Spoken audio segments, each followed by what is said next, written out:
Channel Jeevan Jyoti news. नमस्कार, Jeevan Jyoti news मध्ये आपलं स्वागत आहे।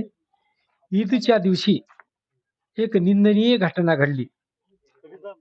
ही घटना ईदच्या दिवशीच झाली। ही घटनास्थळी भेट देण्यासाठी माननीय आमदार श्री बोंडारकर साहेब हे आज घटनास्थळी भेट दिले। यावेळी माननीय ग्रामीणचे पोलीस अधीक्षक श्री चिंचोलकर साहेब भी उपस्थित होते व वाजेगावची गावकरी मंडळी भी उपस्थित होते। यावेळी माननीय आमदार काय बोलले? काल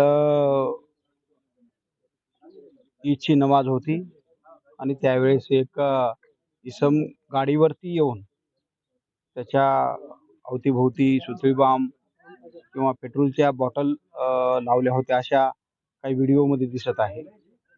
काहीतरी शांतता भंग करण्याच्या उद्देशानं ते आला असावा असं दिसते आणि यामध्ये निश्चितपणे पोलीस प्रशासन कठोर अशी तपासणी चालू आहे आणि निश्चित याच्यामध्ये कशामुळं ते व्यक्ती या ठिकाणी आला होता आणि ते कशामुळं त्यांनी ते कृत्य केलं हे लवकरच आपल्या समोर येणार आहे।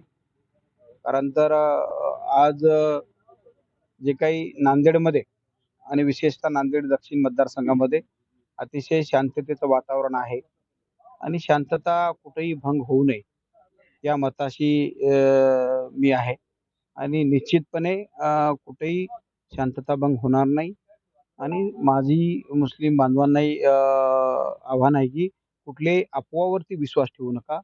पोलीस प्रशासन माझी SP साहेबांशी चर्चा झालेली आहे, आता PI साहेबांशी चर्चा झालेली आहे।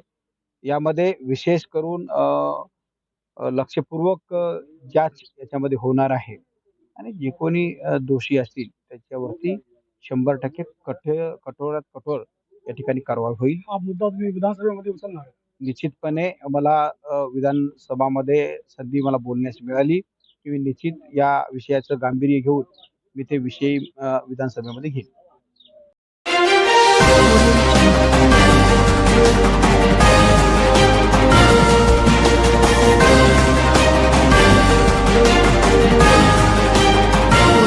सत्याला वाचा फोडणारे news channel Jeevan Jyoti news.